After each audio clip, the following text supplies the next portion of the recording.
Estimada camarada Blanca Caut, presidenta do Instituto Simão Bolívar, estimadas e estimados camaradas todos aqui presentes neste grandioso presentes en evento, este grandioso evento. muchísimas gracias por la invitación. Es un honor para Muchísimas mí, gracias por la invitación, es un honor para mí para personalmente nuestro Sebrapaz, participar en este foro sobre el tema urgente de la humanidad humana, que es luchar por la paz. Permítame seguir con la sesión de la lusofonía. Yo voy a hablar también en portugués. Recebo as saudações. reciban los saludos fraternos y combativos de Brasil, tierra de resistencia, solidaridad y esperanza. Me dirijo a ustedes con honor y sentido de responsabilidad en esta conferencia internacional dedicada a la construcción de un nuevo mundo, un mundo de paz, justicia y soberanía para todos los pueblos. Traigo a la reflexión dos temas interconectados y profundamente actuales, propuestos por la organización de este evento: Simón Bolívar y la paz, y el movimiento mundial por la paz en la coyuntura internacional contemporánea. Una coyuntura marcada por una brutal ofensiva imperialista y al mismo tiempo por transformaciones inéditas que anuncian el amanecer de una nueva era multipolar. Simón Bolívar, el libertador, es recordado principalmente como el gran estratega militar y político de la independencia de América Latina. Pero Bolívar fue también y principalmente un pensador de la paz, no de una paz pasiva, resignada o sumisa al poder colonial, sino de una paz conquistada mediante la lucha firme contra la dominación, en favor de la soberanía de los pueblos y la unión de las naciones hermanas. Al proclamar que la unión nos salvará, Bolívar no hablaba solo de alianzas políticas, invocaba la solidaridad entre los pueblos como base de una paz duradera y verdadera. Su propuesta de un congreso anfictiónico en 1826 en Panamá fue un intento precoz y visionario de construir un sistema regional de seguridad y cooperación entre los estados recién liberados, inspirado en la soberanía popular, la defensa mutua y la no agresión. Esto nos muestra que Bolívar comprendía la paz como algo inseparable de la libertad nacional, la justicia social y la integración latinoamericana. Hoy, frente a las amenazas que se ciernen sobre nuestra región y el mundo, el legado bolivariano renace con fuerza. No se trata de una simple memoria histórica, sino de una orientación estratégica para quienes luchan por la paz real, fundamentada en la autodeterminación, la dignidad y el desarrollo soberano. Bolívar es actual porque la lucha contra el neocolonialismo sigue viva y la bandera de la Unión Latinoamericana que él levantó con tanto ardor es indispensable para que nuestros pueblos no sean arrastrados a la guerra, al saqueo y a la sumisión. Camaradas, vivimos en una coyuntura internacional extremadamente peligrosa y al mismo tiempo llena de un potencial liberador. De un lado, el imperialismo estadounidense y europeo intensifica su ofensiva global. Impone sanciones unilaterales a decenas de países. Promueve intervenciones militares encubiertas o abiertas. Aplica bloqueos criminales como los que asfixian a Cuba, Venezuela e Irán. Patrocina golpes de Estado. Manipula organismos internacionales y principalmente a los multilaterales y en su forma más cruel apoya genocidios como el que ocurre hoy en Palestina, donde el pueblo resiste heroicamente a la barbarie del régimen colonial de apartheid sostenido por potencias occidentales imperialistas. Hoy la paz está amenazada por el expansionismo de la OTAN, el brazo armado del imperialismo, por la política armamentista y belicista de Washington, por el financiamiento de guerras proxy, como ocurre en Ucrania y en Gaza, y por las amenazas constantes contra países soberanos como China, República Popular Democrática de Corea, la República Bolivariana de Venezuela, la Nicaragua sandinista y la República Islámica de Irán, entre otros. El imperialismo estadounidense, en su crisis estructural, recurre a la guerra como instrumento de dominación económica y política, destruye el derecho internacional, desacredita a la Organización de Naciones Unidas e impone una lógica de confrontación permanente al sistema internacional. Pero, camarada, hay otro lado, otra cara en esta ecuación histórica.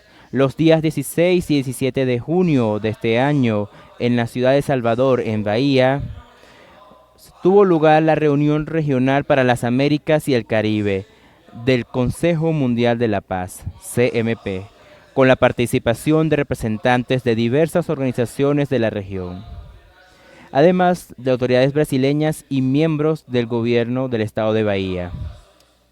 Entre las organizaciones internacionalistas solidarias estaba el Instituto Simón Bolívar, representada por su presidenta y la vicepresidenta.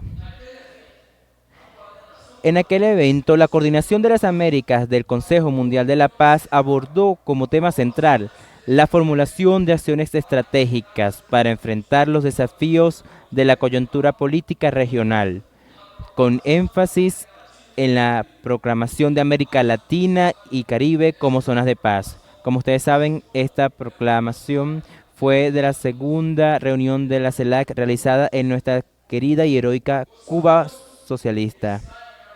Constatamos que se agrava la crisis multidimensional enfrentada por los pueblos de la región, marcada por el aumento de las desigualdades sociales, la ofensiva de las oligarquías y de la derecha y extrema derecha, el avance de fuerzas neofascistas y la intensificación del intervencionismo y el militarismo promovido por los Estados Unidos.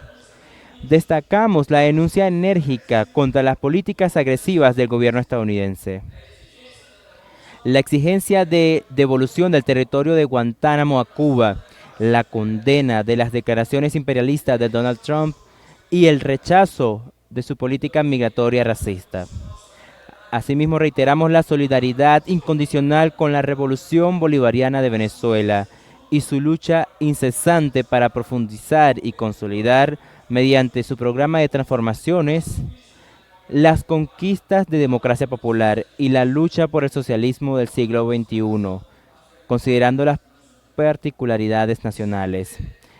El CMP en las Américas reafirmó el compromiso con la solidaridad activa para los pueblos bajo ocupación, con la lucha del pueblo palestino contra los crímenes de guerra de Israel y con la necesidad de ampliar el impacto público de la denuncia del genocidio en curso en Palestina. Se denunciaron las acciones xenófobas contra migrantes venezolanos y el secuestro de más de 252 ciudadanos venezolanos en cárceles en El Salvador, campos de concentración, que son parte de una estrategia imperialista para justificar una intervención directa contra la soberanía del país. Es con un gran júbilo que recibimos hace pocos días la noticia de la victoria política, diplomática y humanista de Venezuela, del gobierno liderado por el presidente Nicolás Maduro, que es la liberación de los ciudadanos venezolanos que permanecieron secuestrados y sometidos a la desaparición forzada en un campo de concentración salvadoreño patrocinado por los Estados Unidos. También se condenó la permanente injerencia de los Estados Unidos en los asuntos internos de este país bolivariano, caracterizada como parte de una guerra multifactorial contra esta revolución. El encuentro condenó las medidas coercitivas unilaterales impuestas por potencias hegemónicas, reafirmo, contra países como Cuba, Venezuela y Nicaragua, y se exigió el fin inmediato de los bloqueos y sanciones que afectan gravemente los derechos humanos y el desarrollo de los pueblos. Se rechazó también la persecución internacional contra las brigadas médicas cubanas, símbolo del internacionalismo y la solidaridad entre naciones, y se denunció la presión de los Estados Unidos sobre países que mantienen la cooperación con Cuba. Al tiempo que los imperios promueven caos, surgen nuevas fuerzas en el escenario global. Son los pueblos y los estados que construyen alternativas de desarrollo, soberanía y cooperación. El ascenso del sur global, que el presidente Putin llama de mayoría global, que es una muy buena expresión, el fortalecimiento de los BRICS más, la articulación de organismos como la CELAC, el G77 más China, la Organización para la Cooperación de Shanghái y el movimiento de los países no alineados, además de las propuestas chinas de iniciativa global para la paz y el desarrollo, iniciativa de seguridad global, iniciativa de civilización global y proyectos de cooperación como la nueva ruta de la seda, así como los avances en las luchas de los pueblos de diversos países, incluso en nuestra región, todo ello apunta hacia la emergencia de la multipolaridad y a un nuevo paradigma de relaciones internacionales, basado en la coexistencia pacífica, el multilateralismo y el respeto mutuo. En este contexto, adquiere extrema importancia la propuesta venezolana de activar la movilización mundial por la paz, un tema presente en esta actividad. Es urgente organizar, unir y movilizar a los pueblos contra la guerra, el neocolonialismo, el neoliberalismo y el saqueo de las riquezas nacionales por parte del imperialismo. La verdadera paz exige denunciar a los responsables de las guerras, combatir las campañas mediáticas que criminalizan a los pueblos resistentes y apoyar las luchas justas por la liberación nacional y social. Esto implica defender al pueblo palestino, apoyar incondicionalmente a Cuba y a Venezuela, combatir el bloqueo a Irán, repudiar la escalada bélica de la OTAN contra Rusia y decir no a la guerra que se está preparando contra la República Popular China.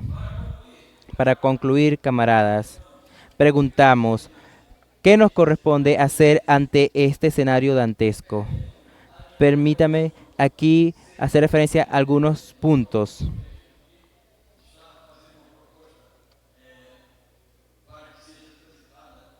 Pasar una propuesta a este evento, pero hacer unos vínculos relacionados con la paz, que son, primero, reafirmar el principio de la autodeterminación de los pueblos como base del orden internacional. El principio de autodeterminación es uno de los pilares fundacionales del derecho internacional moderno y de la propia idea de paz entre las naciones. No puede existir ninguna convivencia pacífica si se niega la soberanía nacional. Si los pueblos son tratados como piezas de ajedrez por los intereses geopolíticos de las potencias dominantes. Reafirmar la autodeterminación de los pueblos significa luchar contra todas las formas de ocupación militar, injerencia externa, tutelas neocoloniales y manipulaciones político-mediáticas que pretenden imponer gobiernos títeres y destruir estados soberanos. Segundo, denunciar y combatir toda forma de sanción económica, bloqueo e injerencia como instrumentos de guerra híbrida. Las sanciones económicas unilaterales, los bloqueos financieros y comerciales y las intervenciones políticas disfrazadas de defensa de la democracia y de los derechos humanos son formas modernas de guerra. Se trata de una guerra sin tanques, pero con efectos devastadores, pues provocan hambre, escasez de medicinas, colapso de los servicios públicos, crisis energética, desestabilización de gobiernos legítimos y sufrimiento generalizado para las poblaciones civiles. Son formas de violencia estructural que deben ser tratadas como crímenes de lesa humanidad. Tercero, ampliar la solidaridad activa con los pueblos en lucha, desde Palestina hasta América Latina, desde África al sudeste asiático. La solidaridad es el antídoto más poderoso contra la guerra y la opresión. Cuando los pueblos del mundo reconocen sus luchas comunes, por la tierra, por la dignidad, por la independencia, por la paz, construyen un frente internacional que ningún imperio puede derrotar. La solidaridad debe ser más que retórica, debe ser concreta, activa, constante y material. El Movimiento Mundial por la Paz propone que se debe fortalecer las redes internacionales de solidaridad con el pueblo palestino, denunciando el apartheid y apoyando el reconocimiento de su Estado soberano con Jerusalén Oriental como capital. También se debe apoyar los procesos de resistencia latinoamericanos, a los pueblos africanos que aún luchan contra el neocolonialismo y las naciones asiáticas que enfrentan sanciones y amenazas militares. Cuarto, apoyar los procesos de integración regional soberana que son cimientos de la paz en nuestro continente y en todo el mundo. Y quinto, luchar por una nueva arquitectura internacional de la paz y de la seguridad colectiva, basada en el multilateralismo democrático y en el fin de las bases militares extranjeras.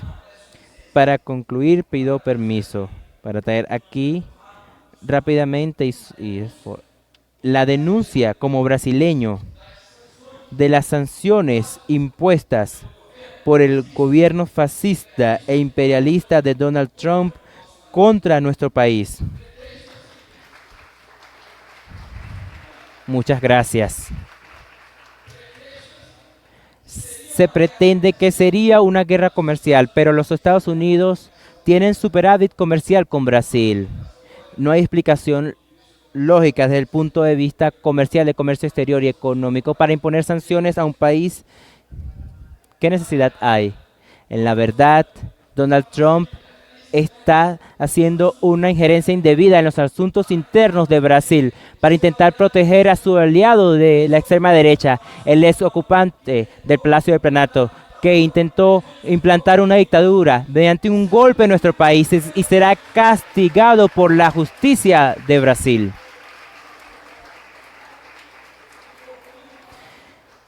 Y finalmente, él lo hace porque no se conforma con el hecho de que hayamos realizado en nuestro país exitosamente la conferencia del BRICS ampliado, con la presencia de muchos países. Y quiero decir que nuestra querida Venezuela bolivariana, a pesar de los rechazos con los cuales no concordamos, estuvo de alguna forma presente en el BRICS, porque nuestra querida camarada Blanca participó en el Foro Popular del BRICS y allí tomó la palabra y se juntó a los movimientos sociales y populares de nuestro país en la lucha por el multilateralismo, multipolaridad y la paz. Por lo tanto, amigos y amigas, agradezco este apoyo a la causa que es una causa de todos nosotros, latinoamericanos y pueblos del mundo, en este episodio específico que está en curso. Aún no sabemos cuál será la conclusión de estas transacciones, los efectos que está imponiendo Donald Trump a nuestro país, pero como todos aquí tenemos el apoyo en unanimidad. Unidos venceremos. La paz será la conquista de nuestros pueblos. Muchas gracias.